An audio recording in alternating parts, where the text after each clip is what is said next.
Which Side Podcast is a proud member of the Which Side Media Collective. This week's episode is brought to us by our Amazon affiliate link. It's super simple how it works. Just click on the Amazon link in our show notes or the Amazon link over at whichsidepodcast.com, and everything you buy on Amazon, we get a kickback for it. Yeah, it's not much of a kickback, but you're giving them a little bit less money, and it's going into our pocket instead. And we really can use it. It's not like we are rolling in dough over here. If you're looking for something to get, I just got a spiralizer, and it's awesome. I like it.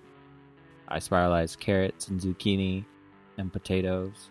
I like the zucchini picture you posted the other day. It actually good. It's one of the few times your food actually looked tasty. Yeah, whatever. My food's always tasty. Yeah, grab a spiralizer. They're great. Izzy said it's not, but she's lying. Whichsidepodcast.com.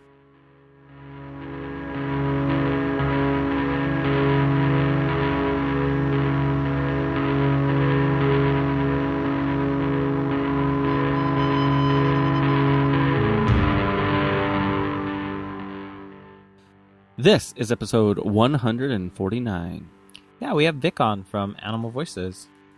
This is a really fun conversation, and after you're done listening, make sure you go and listen to Animal Voices. It's a great show. What news and events do we have going on this week, Jordan?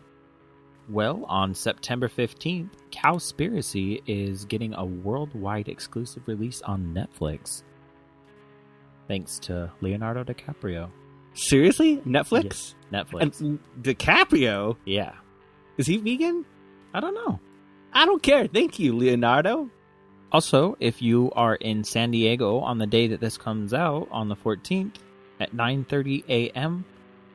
at the Federal Courthouse, Courtroom 14A with Judge Burns, the court support for Nicole and Joseph. So be there, show your support.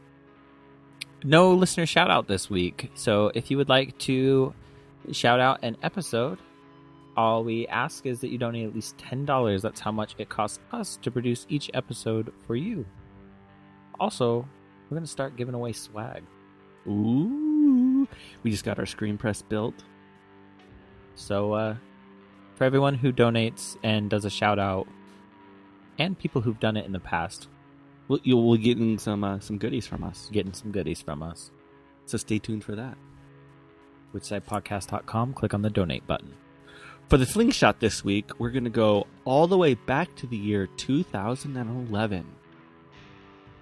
On September 17th, 2011, Occupy Wall Street encampment started. I remembered that. I do too. I thought it was going to be like a weekend failure, to be honest with you. Yeah, I kept seeing people like gearing up for it, and I wasn't really sure what they were intending to do. I thought that shows how like out of it I was. I was like, why are they gonna they're just gonna block Wall Street and camp there for a second? Like they'll get kicked out in a second. Yeah, I thought it might last through the weekend, but I didn't think that they would let it last through the opening bell on that. You know, fun fact: Utah was one of the last encampments that lasted. Yeah, I did know that. Eventually got bulldozed out just like the rest of them. Fun times. I sincerely hope you enjoyed this episode. Which side are you on? Which side are you on? Which side are you on? Which side? Which side are you on? Which side are you on? Which side are you on? Which side are you on? Which side are you on?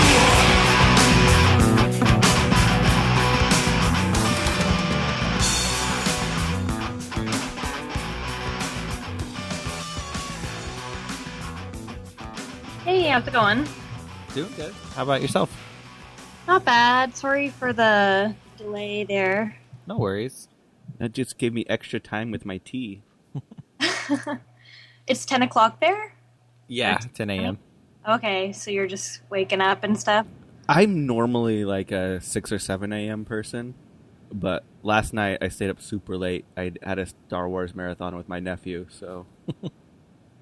Aw, That sounds really nice. I watched this like really intense rape revenge film with my partner, and it kept us up all night. Ooh, how intense was it? It was pretty intense. It's called I Spit on Your Grave.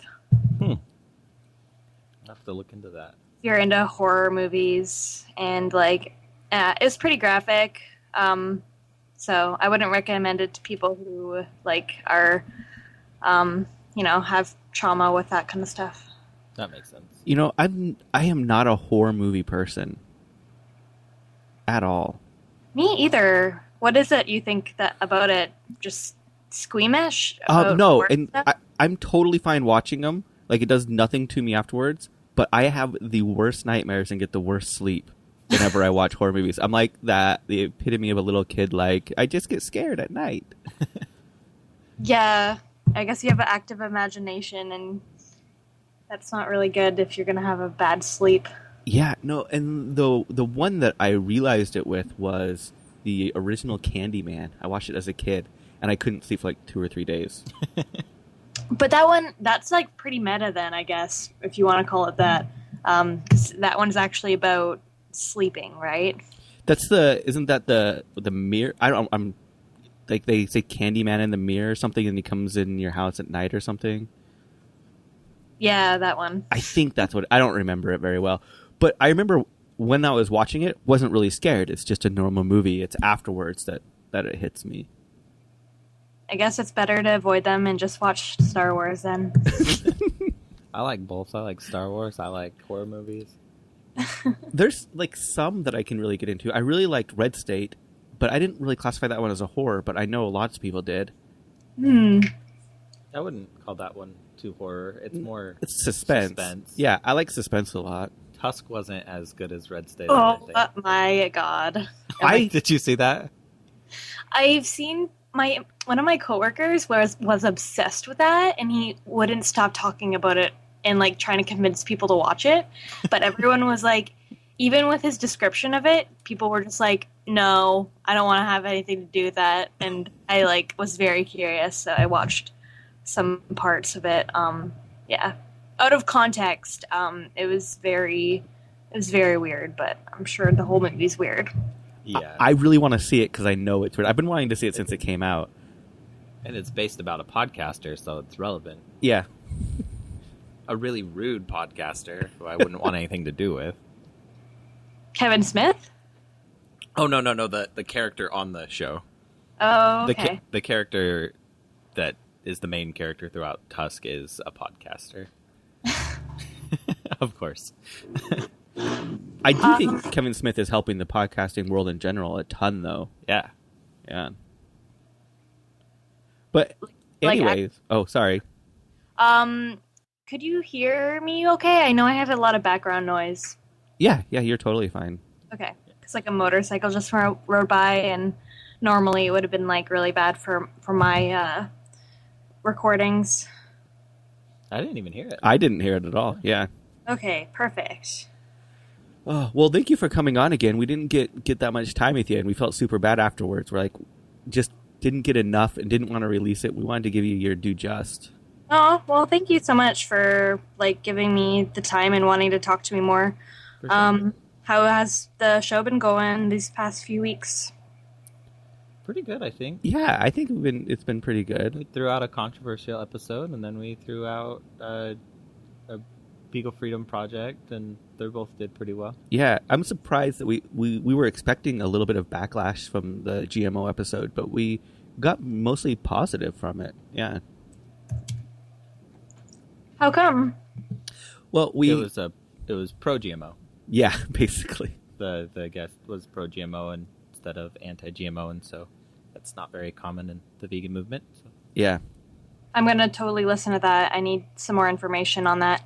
Because I feel we did a show on GMOs, and I mean the guest was knowledgeable and everything, but I feel like they were basically just reiterating the whole GMOs are bad just because science and technology is bad, and it just seemed like it didn't hold up too much, so I haven't made up my mind about these kinds of things yet. It's one of those things, like, I'm not an anti-science person. I'm not a primitivist at all.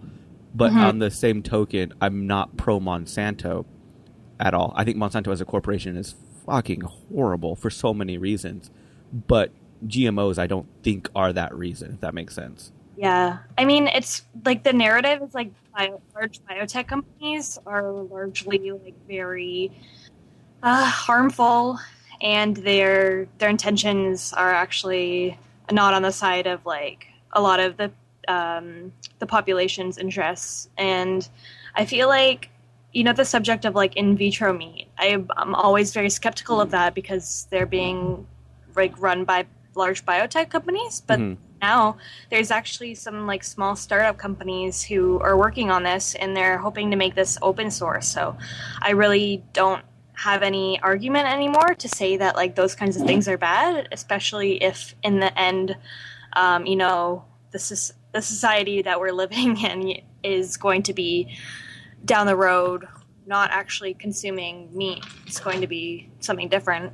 Or even if it just causes less harm for animals and it makes like a cheaper meat product that people are going to be eating less meat. I mean, it's a weird way to look at it, but obviously I want everyone to stop eating meat. Yeah. And I think a lot of primitivists are like people who are,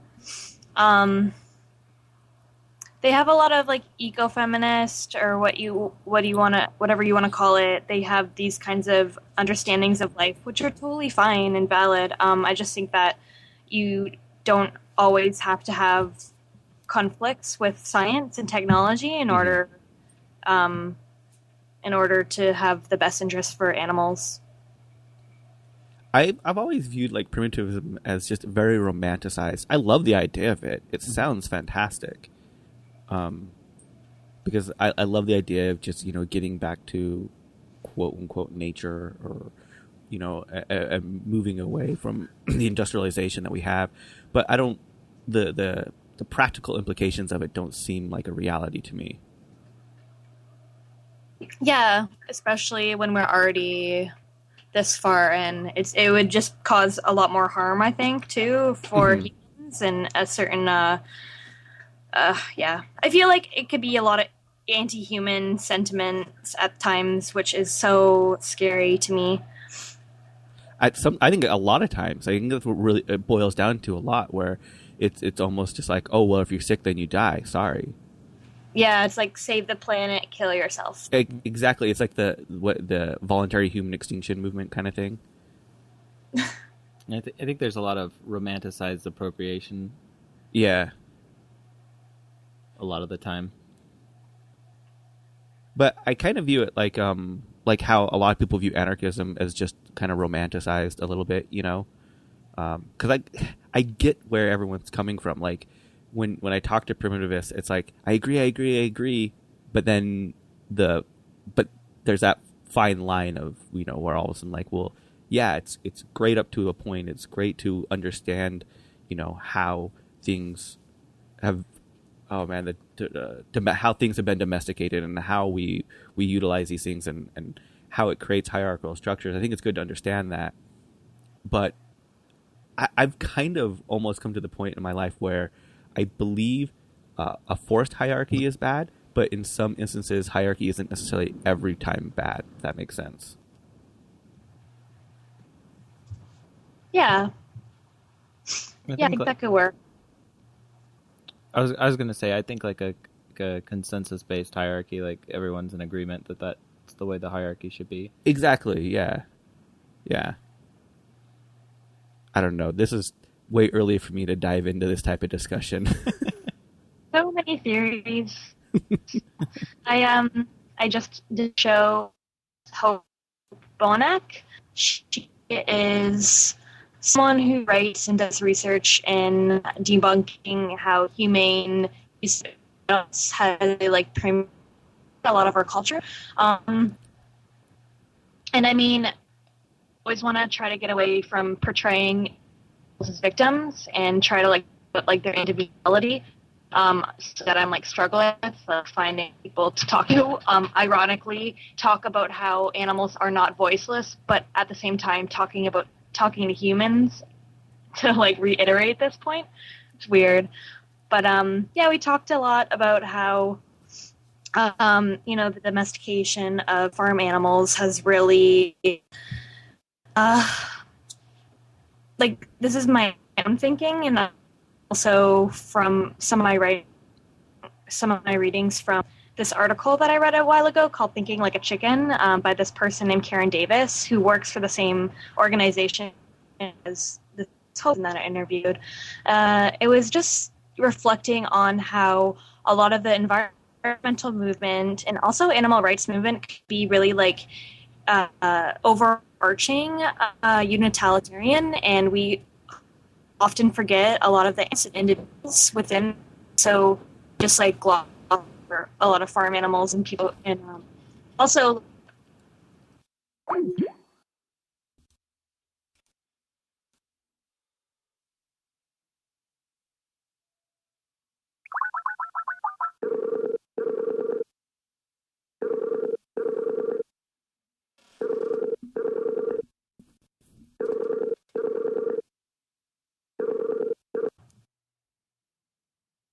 Oh.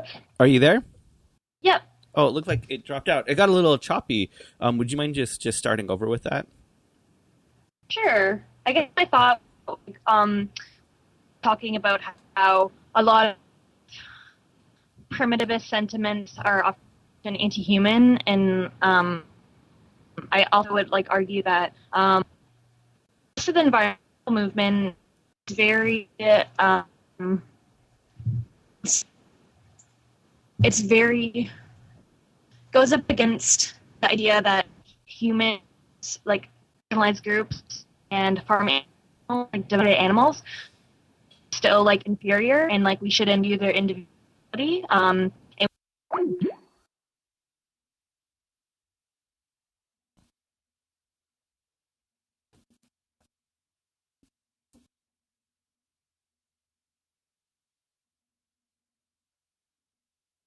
not on Wi-Fi or anything.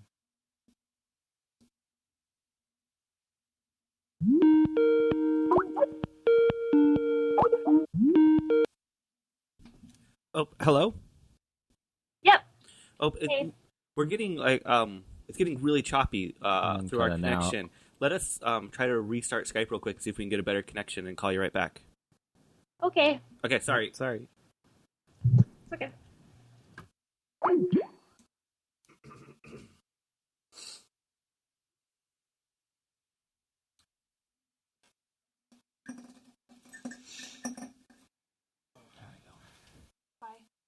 Bye. Restart Skype for me.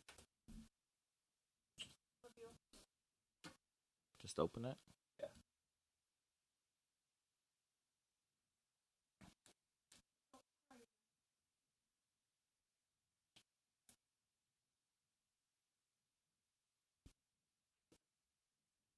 Let's try again.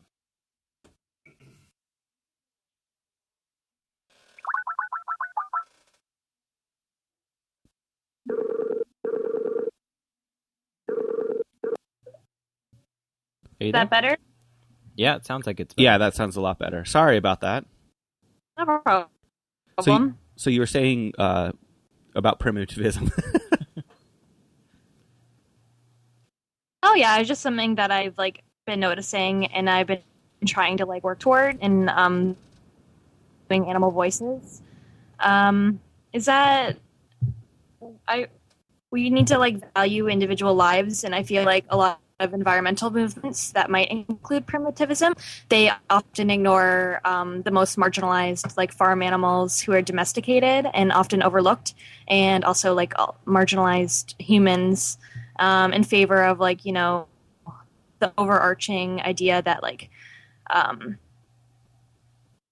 it's like utilitarianism, like we need to save or like we need to disregard the few individuals in order to save the planet as a whole. And I think that's largely one of the biggest issues that I think that we have, is we can't actually individualize certain animals and humans in order for them to actually have their own autonomy. I've always had like a hard Yeah. time with totalitarianism. Just Totalitarianism? Like, there. Sorry, it's Totalitarianism. chopping up a bit. Can you hear us? Okay. yep, perfect. So sorry. So what did you say? You said with totalitarianism? Did you say unitarianism or totalitarianism? Like tyrants? Like the idea of saving, like killing one to save The many. the many. Yeah. Yeah, totally. Yeah. But I guess that's always been my big problem with campaigns like Meet Your Meat at the same time, because it's like, yes, I understand it's better to cut out some consumption, but shouldn't we be saying cut out all consumption? You know, like why advocate for such a compromise? Hmm. And like I totally get like it's my big problem I have with like lots of welfareists. I totally understand like the thinking behind it, but I've always been of the mindset since, you know, the society is from opposing views. I think you need views on one far side to try to push, you know, that median line or that compromise line forward, and not be trying to push where some people might view as a decent compromise, if that makes sense. Yeah, I think it does take incremental change to be like effective, but I think that there should be a diversity in like understandings towards animals, and I feel like animal liberationists are in the right because they still work with animal welfareists, but their end goal is different. Yeah, we had and we had on an author recently who was completely a welfareist that would not even discuss going into like total animal rights. Like it was very interesting. Like every time we tried to, she was very blatant about like that's not what we're talking about. Do you ever run into that on your show, like where you're trying to go down a certain path and the guests are like just so staunch against it? Luckily not yet. I feel like I could work with people and like where they're at, but maybe I've just had similar views to the guests so far, which is nice. But also, you know, it'd be nice to challenge people and challenge my own views. Do you ever feel like you challenge people too much, or do you go kind of easy on people? I feel like I haven't searched out anyone that I have like different views from, because I feel like I'm always reluctant to give certain people a platform, because I don't want. I want to construct a certain narrative with one that's not really heard often. So I guess that I maybe am a little bit selective. So I haven't had anyone on that I've had to challenge too much. I like getting like different people on from different aspects or different like theories on animal rights or whatever. But I do have that hard time of like finding the line to either challenge or just let things slide. Yeah, like because I never want it to come across that what our guest is saying we necessarily agree with, but at the same time I don't want to be challenging every little aspect of everything they're saying. Yeah, that would be an awkward podcast. Yeah, exactly. It would. No, actually, you're wrong, and here's why. Now, what were you saying? So, I mean, it's always that balance of finding that ground. There's been a couple where we've felt the need to actually come out afterwards and be like, just so we're clear, this is our stance on this. Like, as hosts, this is where we actually feel, especially when they're talking about things that you know that we don't agree with, more like the what would be like Reiki stuff and things like that. Yeah. Yeah, I would think that a disclaimer would be good about those things. Like, I mean, I'm never gonna believe in those things. So I could see where you're coming from too. Yeah, so it makes it very, very awkward when they bring it up. And it's like, I don't want to challenge them on it because that's just going to make it an awkward show and then we're not going to be able to move forward. But you don't really want to put that out there that, we're endorsing those messages. Yeah, you don't want to be another voice that like condones crystal healing or some kind of pseudoscience.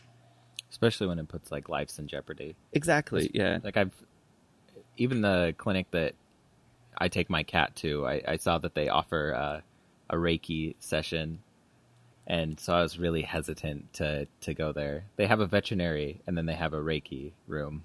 I was like, I don't know. We were looking for a new pediatrician, and so we were trying to find vegan-friendly pediatricians, and the only one that's close by also does the naturalistic healing.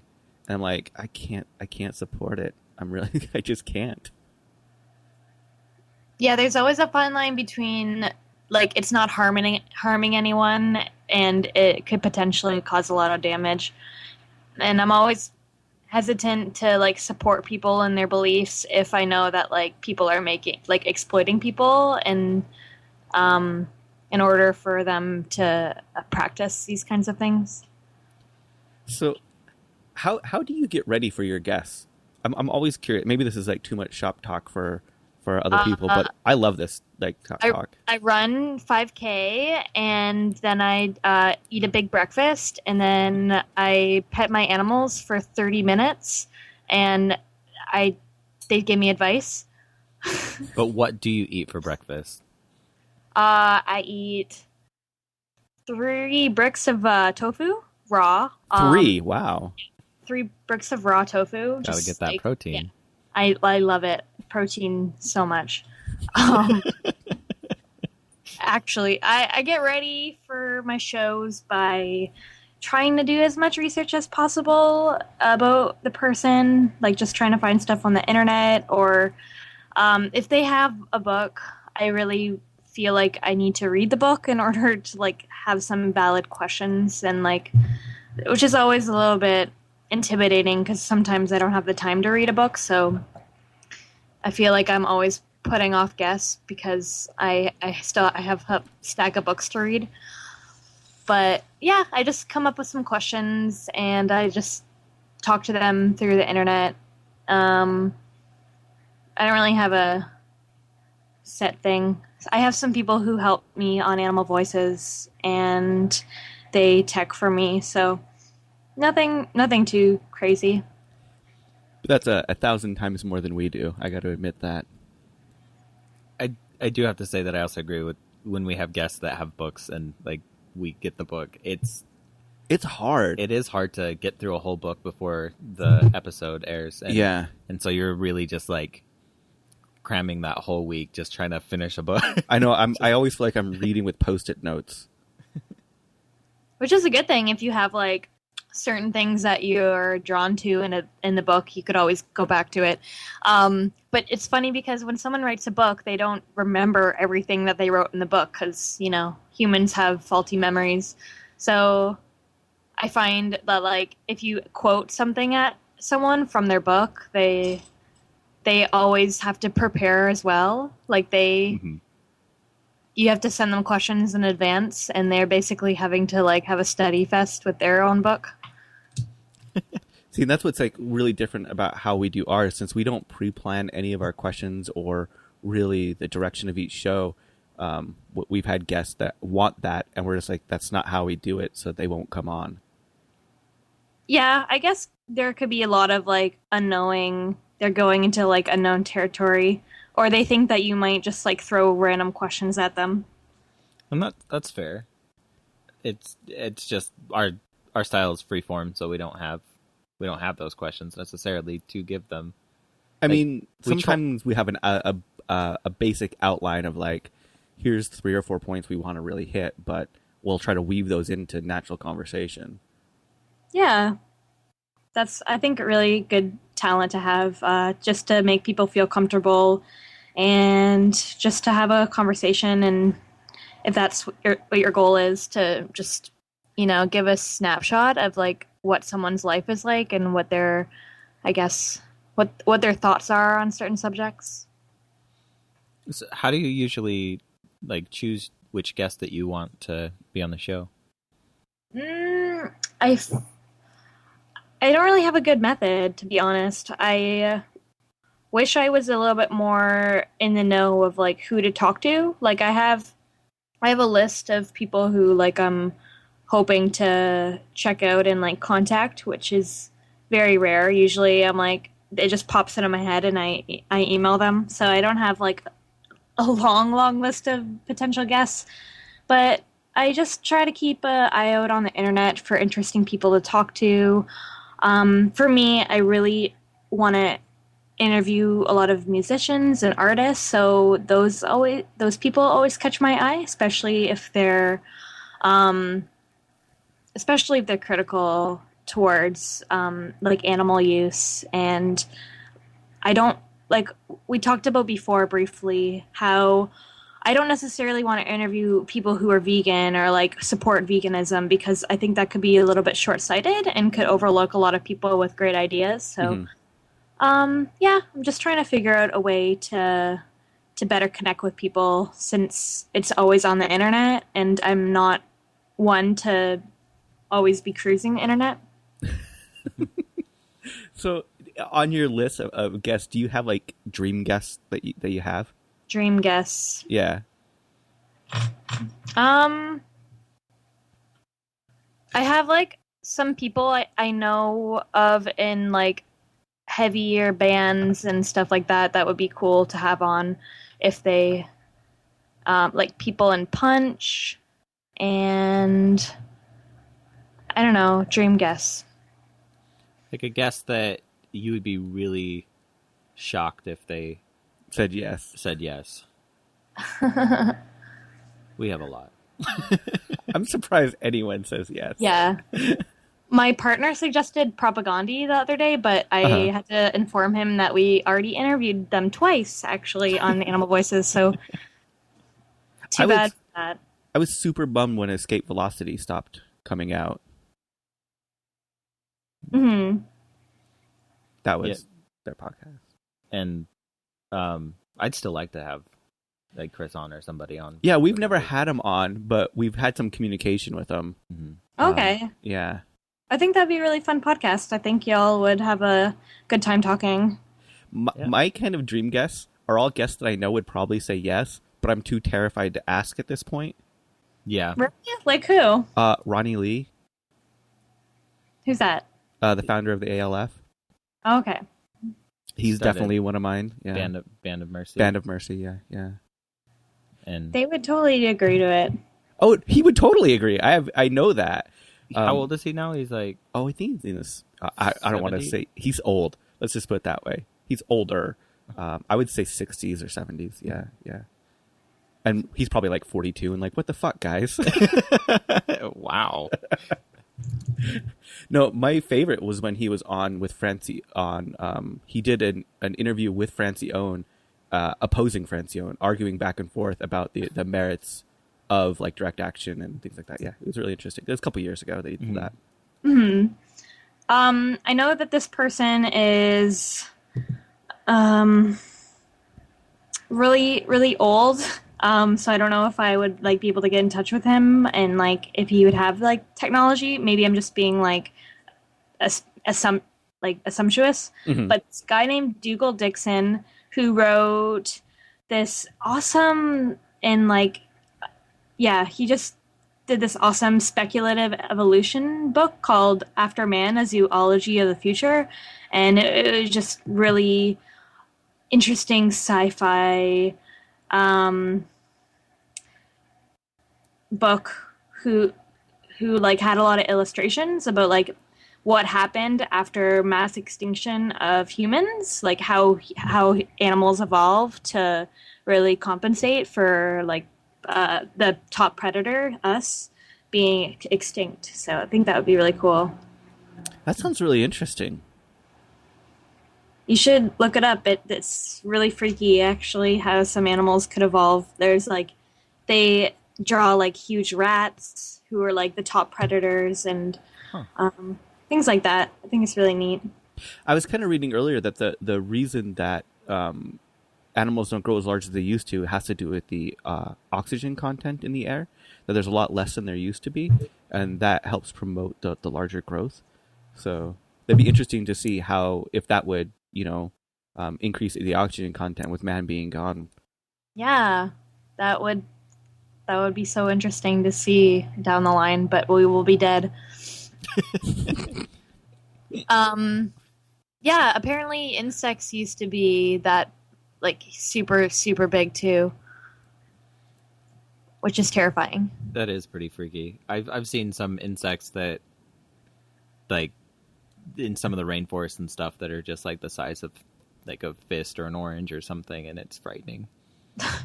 Yeah, frightfully so. So what is your origins? Like, what brought you to activism, to veganism, and to Animal Voices? Well, I guess looking for ways to connect with people in meaningful ways, and understanding.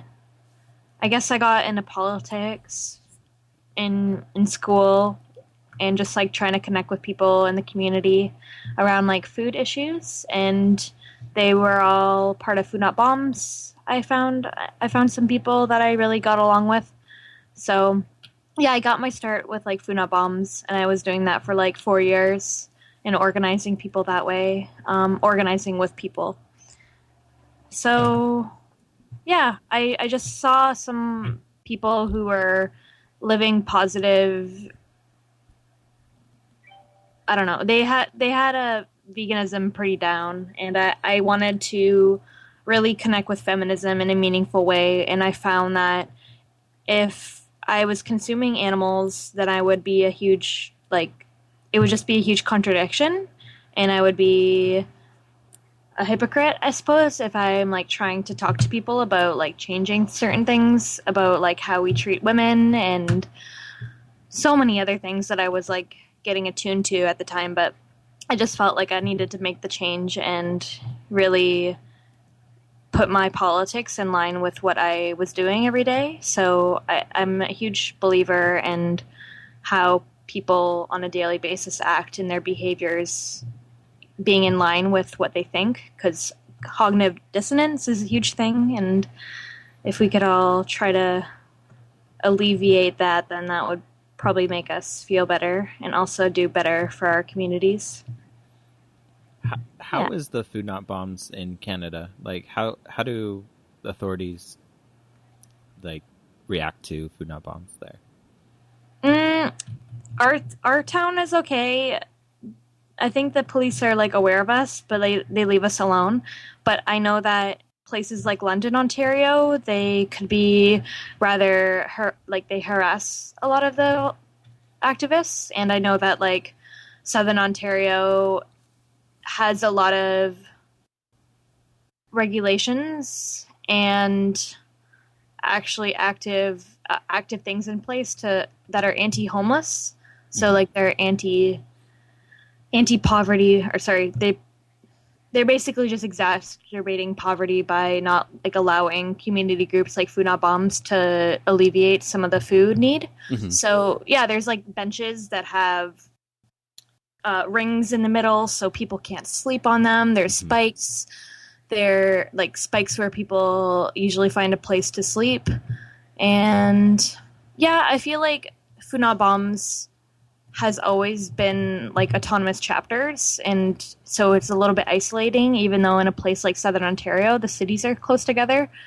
So yeah, I always look to Long Island Food Not Bombs and just to see like the potential of like community groups really meeting the need. And we're obviously not there, but I think that there's significant amount of organizing in this area around food that helps out a little bit. I was going to say, I've always loved Food Not Bombs for the aspect that for people that have never been into activism or they're looking for a good way to get into it, I've always viewed it as in a great way, because it's not like in your face you're trying to change people. It's you're on the ground literally helping people. And so yeah. It's a really good introduction to mutual aid and how, like, you could learn a lot about, you get to know your community members. I would think that come because people who come for the free food, they're coming from like all different backgrounds, and the people you get to know, you get to learn a lot about like different politics and stuff that people might have. And yeah, vegan cooking is always a really good skill to learn. I'm still trying to learn it. I always thought it was really funny whenever I did Food Not Bombs. There was like, you had your typical people that were frequent that would come all the time, and there's one group in particular. They would always come in an Escalade, get out, get their food, hop back in their Escalade, and take off. And I always thought it was really funny that like you have like the people like that, and then you have the people that are just coming walking down the street to get it. Yeah, just the different aspects of the community that you're actually serving. Yeah, I think that it's not.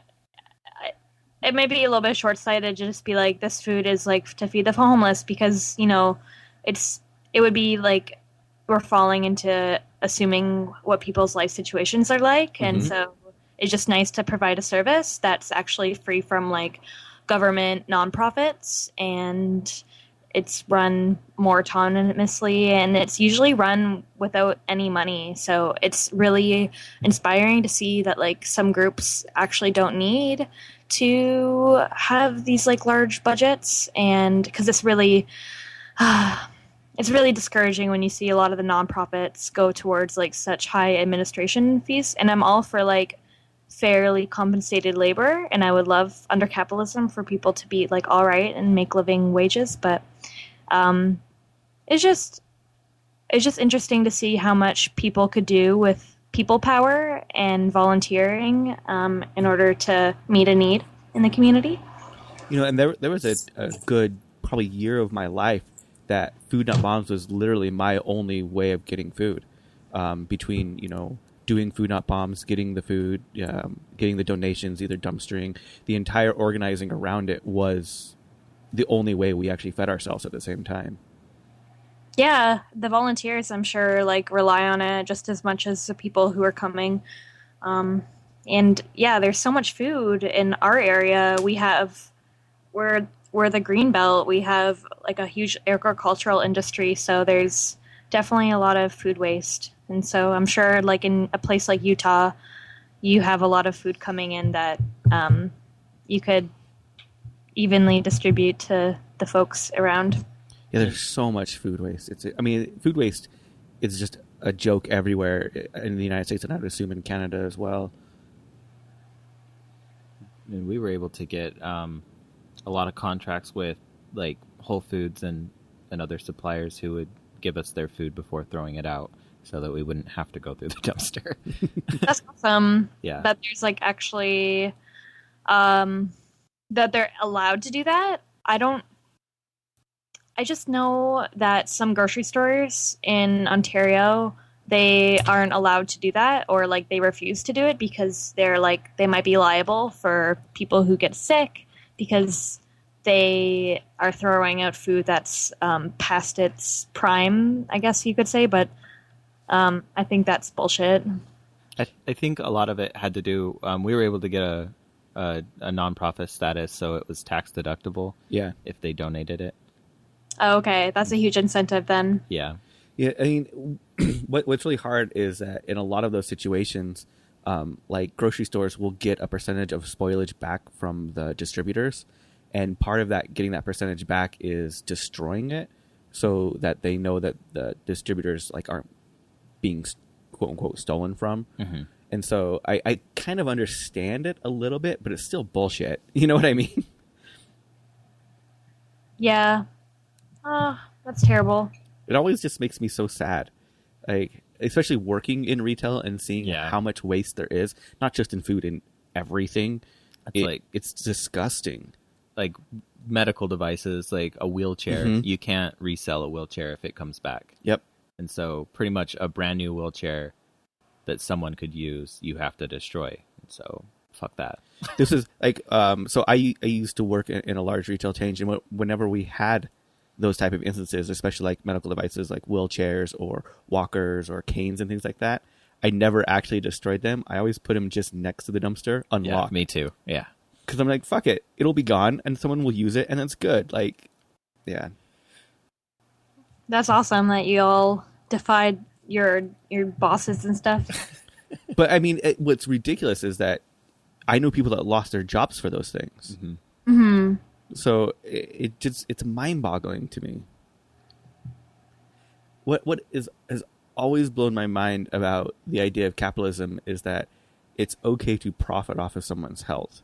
That aspect alone to me should be the like a final nail in capitalism. Like, I don't know how anyone can actually justify that.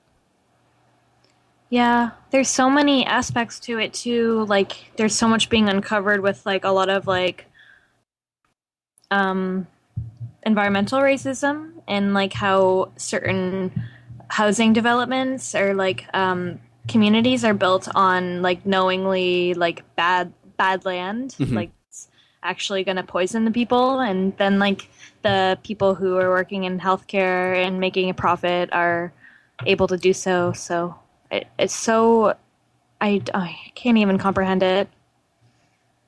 It reminds me of a conversation I had the other day where I had to actually try to explain why gentrification is a bad thing, because they were trying to say that they were trying to say it's a good thing because it's increasing the property values. I'm like, Jesus Christ, you're so fucking wrong on this. I could see that. Like, I'm always open to seeing how people interpret gentrification because it means so many different things, but I would really not support the idea that like it's a positive thing that property values go up. I really think that it benefits a certain class of people.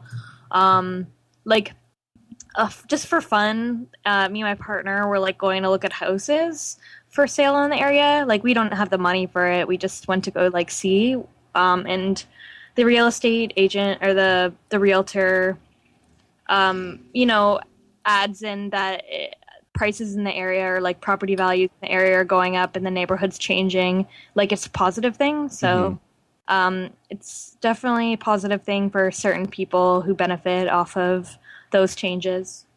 But the people who are being thrown out in the street and are homeless now, that's unfortunate. And it's also the idea of I'm in a position now where I have to be aware of that because, being, in the economic class that I am and being a white male with, a family, moving into areas like that, I have to be aware that I can be part of the problem, not. Yeah, if you have the privilege of movement, I think that it's a really important thing to do your research and know that you would be doing like the less harm, like the less amount of harm to move into an area. Like, I know Oakland, Black folks urged people not to move there for several reasons. So I think that we need to like pay attention to those kinds of things. Absolutely. I think it's always important to pay attention to whatever the actual community is saying, and not try to come in and be overriding, be like, but I know what's right. Yeah, it's so entitled. Mm-hmm. It sucks. So, like, in your area, is your property values like super high? Is housing super expensive there? No, it's not. It's really good for people who are low income because it's pretty affordable. It's, even though most people, like, St. Catharines is actually one of the highest unemployment rates in Canada, but the property values are so low that people could get by with living below the poverty line. But I feel like it's slowly changing because we have some developments that are going up with like an arts center and Brock University, taking over and changing the downtown area and bringing in a ton of revenue and students. So that's changing things. But I think that it's a lot better than bigger cities with being able to manage your living expenses. Earlier you were talking about feminism, and feminism for me is always one of the issues that I never feel like I focus on enough, or I always feel like I'm Like I never feel like I know enough, if that makes sense. Yeah, there's so much to learn. And I guess I'm always, I love talking about it and love learning because I want to make sure that I'm raising the most strongest, girl in the world, and giving her like every opportunity and aspect to be a strong person and not try to, like put certain, stereotypes or anything on her. Hmm.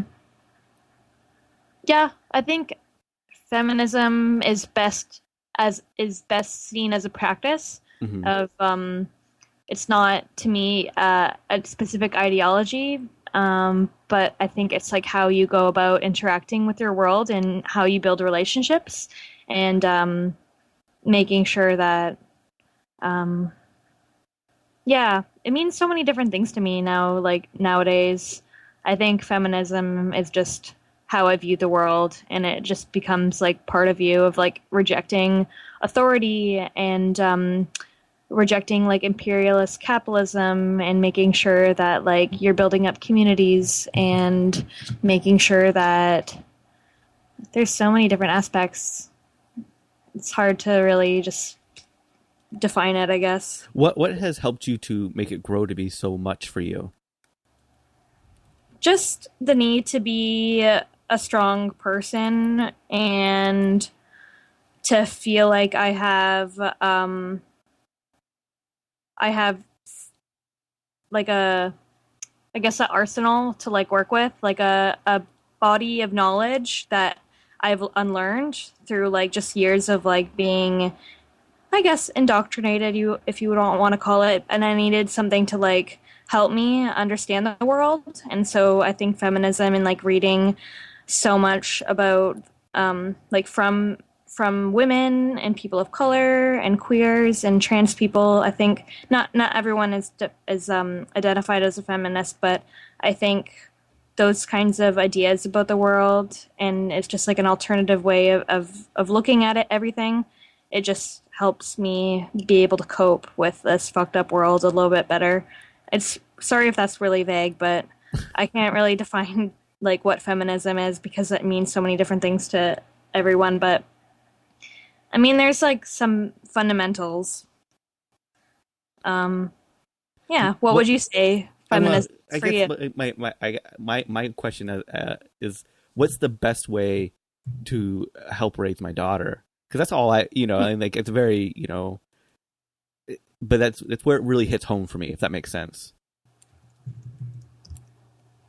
Yeah. I think just giving her an autonomy to learn at her own accord is best, and you always have to support her. I don't think that's necessarily feminism, but I think that teaching her self-care and like understanding politics on like a very experiential level, so like understanding that the way she views the world, her experiences are valid, and that she could learn about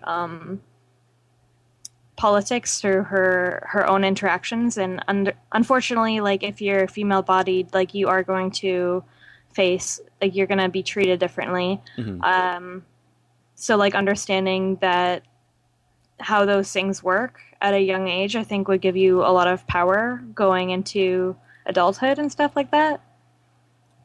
That makes sense? Yeah, it totally makes sense. One of the things that I find myself kind of struggling with is she picks up a lot of the stereotypes that you would think of like a girl, like a little girl would. Like she's really into dolls, really into makeup, really into those stereotypical girl things. And we've tried really hard to make sure that she knows that she doesn't have to be, but I don't know if we're doing a good enough job of overriding the rest of society. Do you know what I mean? Yeah, it's hard when you don't want to, like, you might think that it might be a stereotype, but she's actually just choosing it because she likes it. Because there's nothing wrong for like people to like wear makeup or like those kinds of toys, and even if they are really gendered. But yeah, I would just hope that if she's going to be associating with like other people who are, everyone seemingly in mainstream society. If she's going to school and stuff like that, she's going to be learning all these things. So, just, I don't even know. Yeah, it's that hard aspect, like you're saying, like it's okay to be into those things and it's okay not to be. So it's like, how do we know if that's what she's into, if that's because that's her, or if that's because of the societal pressure that she feels? Yeah, you don't want to totally isolate her and like shelter her. Mm-hmm. From my perspective, she likes to do woodworking stuff, and she has, does. Like, non-traditional, or like Legos and stuff that aren't necessarily female-centric. That's true. That is true. I guess just fostering that side of her would be best too. Just, I'm sure you're going to be supportive of whatever decision she makes, and that's really the best thing a parent could do, right? Yeah, I mean, and but being a parent to me has been the most kind of terrifying aspect of life so far. It's like, because I find myself so uncertain in everything else. Like most other things I'm pretty certain in. Like I'm pretty certain in my politics. I'm pretty certain in like being vegan. I'm pretty certain in being an anarchist. I mean, there's ways of learning and exploring on those things. But for me, those are like hard certainties. But being a parent, it's kind of like, I have no fucking clue what I'm doing. It's interesting, though, as like, I guess maybe you call yourself a radical, but like parenting as a radical might seem a little isolating at times, because there's like you're reaching out to other parents for ideas and stuff, but they have a lot of really, I don't know, you have really different views of how you see the world. So like how you parent, it would be very different. That is very true. Do you have anyone on the internet or just like in your own community that you could like look to for help? Maybe if I wasn't so introverted and antisocial when I'm not like doing the show. I feel ya. It's hard to talk to people in real life. So, and that's maybe another aspect of things that I don't know if Jordan feels the same way. But I know when we were talking to you before, you kind of said you're more of an introverted person as well. And I find lots of people who are into a lot of like creative things where they're putting themselves out there. A lot of them are very introverted, and it gets very emotionally taxing sometimes. Yeah, it's nice not to feel forced to interact with people, especially if it's like overwhelming. I feel like introversion as personality type is often like overlooked for like leadership, and I've really just had some like really negative thoughts about myself, and just like thinking that people don't take me seriously, or they just kind of like think I'm passive when I'm actually just like, I think a lot more, and I'm not an extrovert, so I don't have this like charismatic personality to really take control in certain situations. And that's something that I thought was really interesting when talking about like consensus politics, because a lot of people feel like their voice isn't heard. Like a General Assembly during the Occupy brought it out a lot. Like people who don't really feel like they can express themselves like everyone else can might not be getting their voices heard. Yeah, it marginalizes those voices, yeah. And so, especially with introverts, where, like they might have something that they want to bring up, but either it takes them too long to get it out, or they just don't feel comfortable getting it out. And so it's marginalizing those voices. And so we have to think about that when doing consensus exercises. Yeah, I think, smaller meetings are definitely a lot better, instead of like being in public view for like everyone to scrutinize you. I think that's terrifying. Yeah. It's one of those things that like in both activism and in like my job, I have to fake kind of my personality. Like I have to fake, being very outgoing, very charismatic, and very, talkative and friendly to everyone, and take charge in meetings and things like that. And then, when the day ends, it's so emotionally taxing having to pretty much fake who you are, because it's what's expected of you. Yeah, it's what's valued to be energetic and talkative, and it's just really disheartening to know that like certain people, I don't know, who seem more passive, like they're so overlooked, and like people just like devalue the way they communicate. I totally think that in especially animal rights activism, we fall prey to that so much, and I think that's why we have so many just like white male leaders in animal rights activisms, because you know they're the ones that take on that charismatic and forceful view of things. Yeah, I think it's just like a socialized thing where like a lot of men are told that like being assertive is something that you have to be. So when you're community organizing and stuff like that, it's so, when people are putting their labor, they're giving their labor away, and then the people who are most marginalized and have like less of a voice, they're always doing like they're in the background doing all the work to create these events and stuff like that, whatever event you want to have it. And then, yeah, there's white men who are like at the front. So I think it takes a lot of effort from everyone to really address these things and to make an effort to, if you have more privilege and you are worried about taking up space, to really like not take yourself out of it. Like you could totally be involved. Just make sure that like you support people and you let people get to the front more than instead of taking it for yourself, you know? So how does that play out for you? Because you said that you were in a band as well. Like how does that like take its toll on you emotionally? Being like introverted? Yeah. That's a good question. I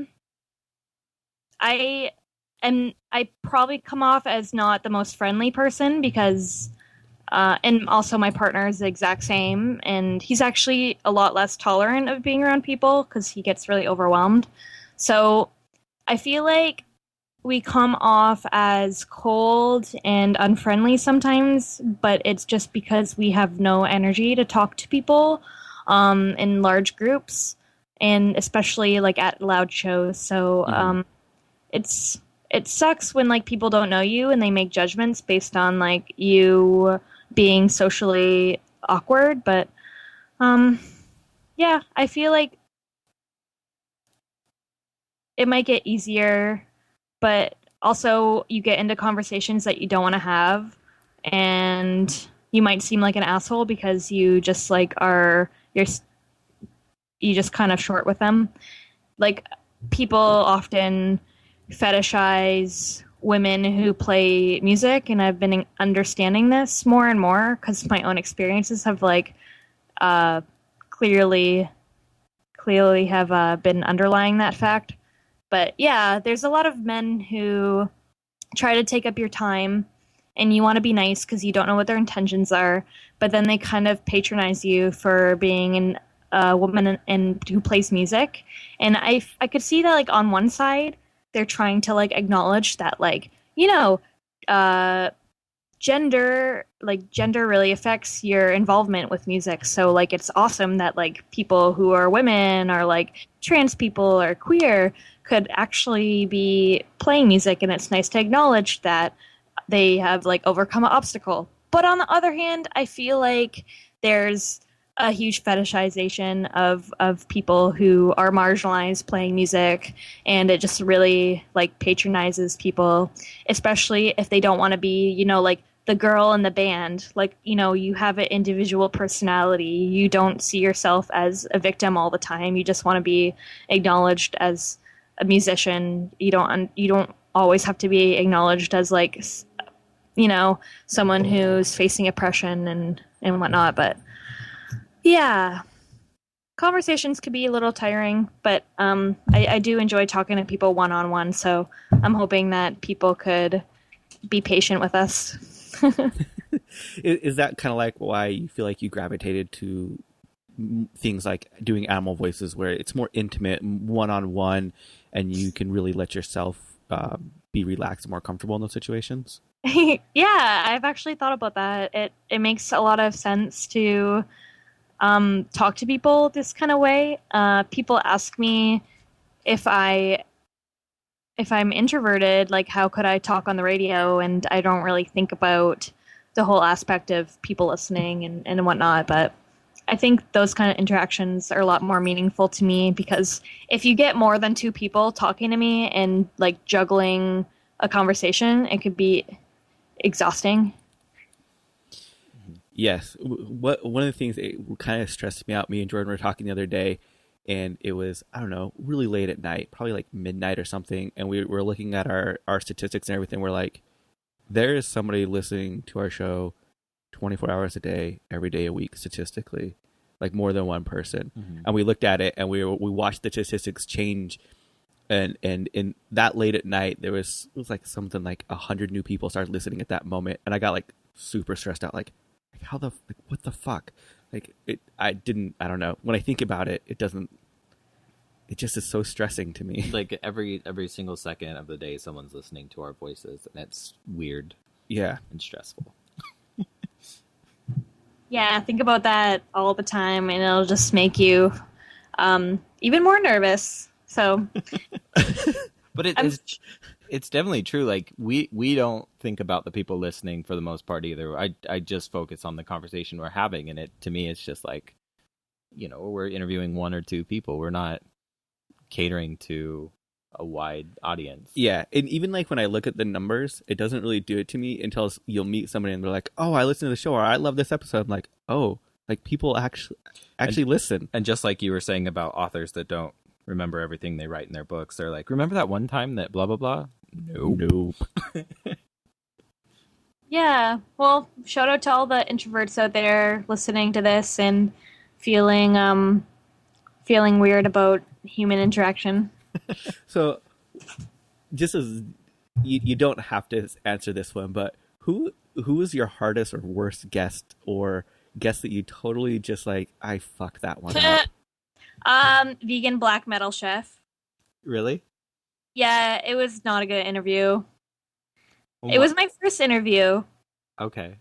And it was maybe because I was nervous, or he just like didn't like interviews. Maybe he's an introvert himself, but it was very short answers, and it ended like 10 minutes, and I had no questions, and he didn't like give me any conversation. So if he's listening to this, I don't mean to judge you. I love your show. I think you're rad. Sorry about the interview. I think we had like a very similar interview with Doyle from the Misfits. Oh, Doyle was ridiculously hard. Fortunately, we had his partner on as well. Yeah, Alyssa White was on with him. Yeah. And that helped things. But I think he's the type of person that doesn't like being interviewed, and so his answers are very much yes, no. Yeah, I can understand that. It made it really frustrating, though, if you want to, like, you know, connect with someone and they're just really, like, closed, which is fair. People could do that. It's their life. Yeah. You make me want to go listen. Is that episode still available? I didn't air it because it was not, like, long enough. Mm-hmm. But my second interview with Scott Krow was wonderful, and he was lovely and talkative and seemingly extroverted. So it's weird how that works. Yeah, that's interesting, because like when we interviewed Scott Krow, it was the first time I actually felt like, okay, I think we actually know what we're doing now. Like it was like that crossing that, you know, like that Rubicon or whatever, where it's like, oh, I can do this. This actually went well. Yeah, it makes you feel really good when you could, like, you know, give an accurate representation of someone based on an interview and just talk to them about things in their life that are, like, pretty personal that they're willing to share. Do you have that black metal episode, like, saved anywhere? Maybe. Why? I just from a personal standpoint would absolutely love to listen to it. Okay, I'll look for it. I might have deleted it, but it might be there. Yeah, because if you have it, I wouldn't share it without your permission, but I would love to listen to it. Okay. Have you ever had any problems with your recording equipment? Like, I know that we've lost episodes, unfortunately. Yes, we have. That's especially if you have a good interview, it's really heartbreaking. I used to do a lot of newspaper stuff and like writing articles, so I had like a lot of transcribing issues and like misquoting people. So what happens when that happens? Like, and is that in printed material too, or is that like an online paper? It's online. I forget what ones they were, but I know that like there was a couple times where like maybe you took something out of context. And also I think I misquoted someone about apartheid, and it was just like really hyperbolic, and they were really upset about it. So, oh, that's unfortunate. Have you ever had your guests come back and be like, "I want this taken out," or? Not really. I give them the option though. Yeah. We've been pretty successful with not having people be. We've had one person, they wanted to come back and do a correction because they felt bad about something they said, but they wanted to leave it in. Oh, okay. And so we let them do that. Yeah. It's good to be conscious of what you say to the public. So what I find nerve-wracking to me is that we have all of our we have every one of our episodes up, so you can still listen to every single one of them. Mm-hmm. And I would say our first year and a half of episodes, most of them are pretty bad. Mm-hmm. Like, because when we started doing this, we approached it from a way of we don't even know what we're doing, and we're still trying to figure that out. I think in some ways, but we didn't have format, we didn't have anything. We didn't even know that we were going to start doing guests or that we were going to do more long form conversational pieces. So how did you, you kind of came into Animal Voices, which is already done, but how did you like put your own like voice on it and kind of make it your own?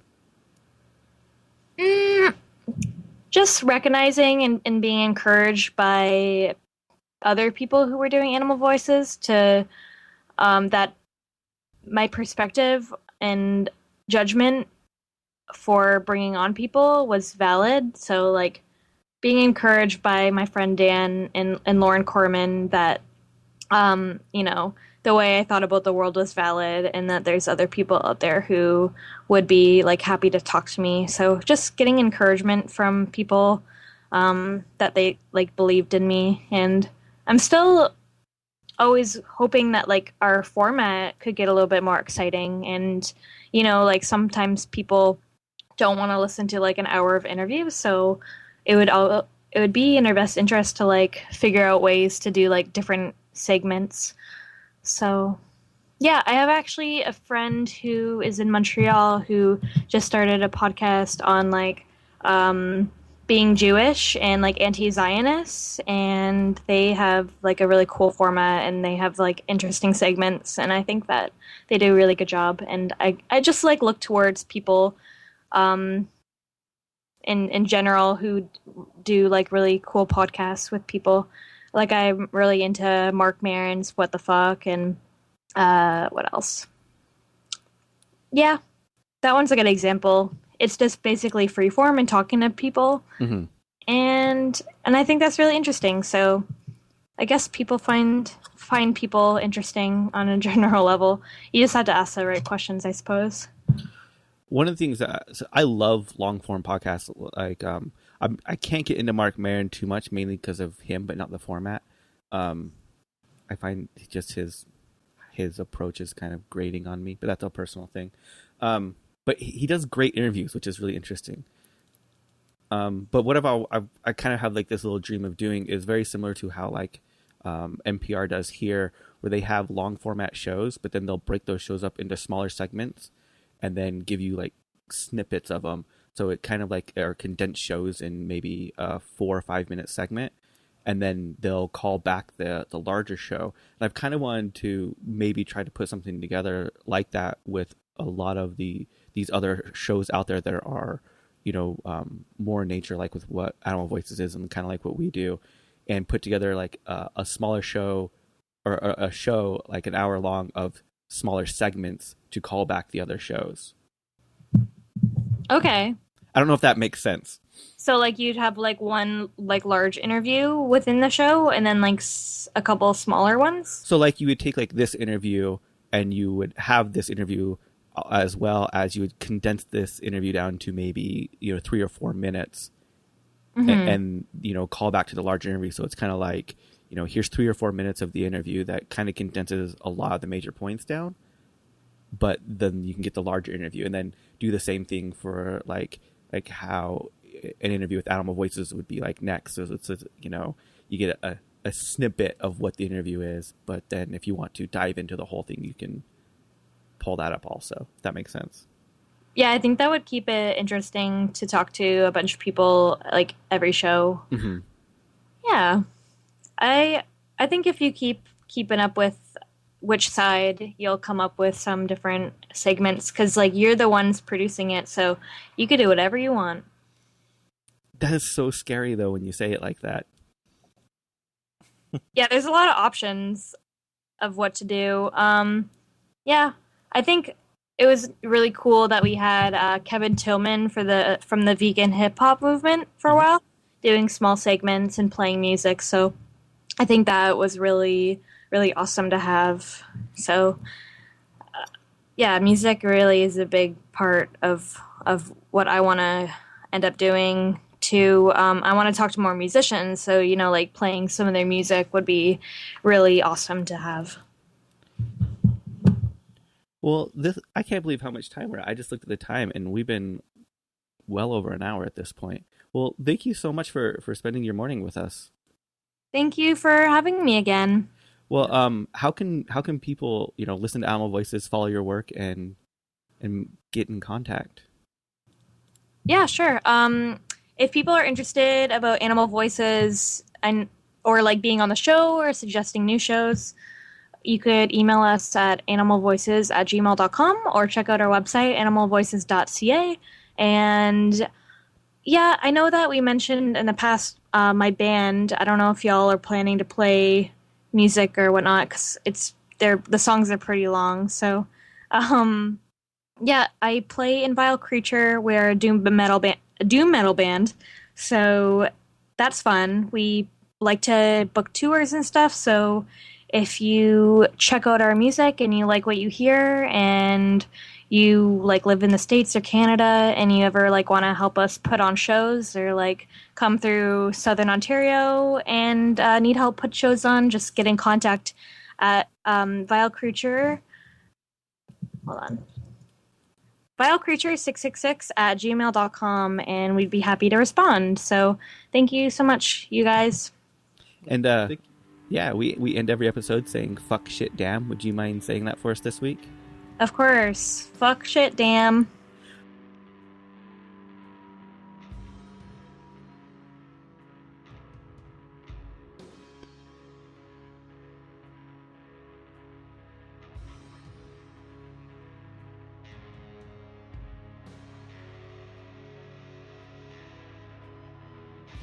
This week you heard Motivated by Guilt by Vile Creature. Right now you're listening to Motivated by Guilt by Vile Creature.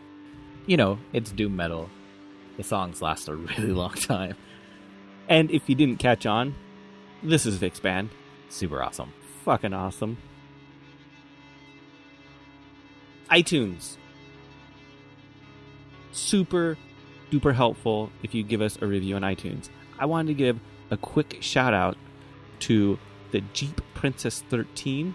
Gave us an awesome review on there. Said her 2 favorite episodes were Stickman and Sean Monson. I also wanted to give a quick shout out to our ghost reviewer. Thank you so much. What'd they say? Which one? The ghost review. The ghost review said, best podcast in history. Can't miss it. Download every episode now. # ghost review. Thank you. Thank you, Ghost Review. Thank you, Ghost Review. And thank you, Jeep Princess 13. If you haven't yet, go rate and review the show. It helps us out tremendously. It just makes it easier for the show to be searchable and findable for young whippersnaps like you to listen to. If you've already liked us and have already followed us, do a ghost review, just like our friend today did. Exactly. Super easy to do. Find someone else's device, start a new iTunes account, whatever. We'll take it any way we can get it. If you haven't become our friend yet, do so. Follow us, like us, share our content on social media. We often talk about things that we don't talk about on the show, and by often, that's pretty much every day. We're friendly, we don't bite, we respond to everybody that talks to us, because we're nice. Go to whichsidepodcast.com and click on the social tab. So, Isadora, will you end this one for us today? No, Why not? I don't want to. Say fuck shit damn. Just No. say fuck shit damn. No, It's okay, I won't tell anybody. no. Fuck shit damn. Fuck shit damn. Which Side Podcast is hosted and produced by Jordan Halliday and Jeremy Parkin of the Which Side Media Collective, with web design by Jordan Halliday and sound design by Jeremy Parkin. Booking by Mari Halliday. Theme music by Commandantes. Go to whichsidecollective.org to check out the other shows in the collective. As always, fuck shit damn.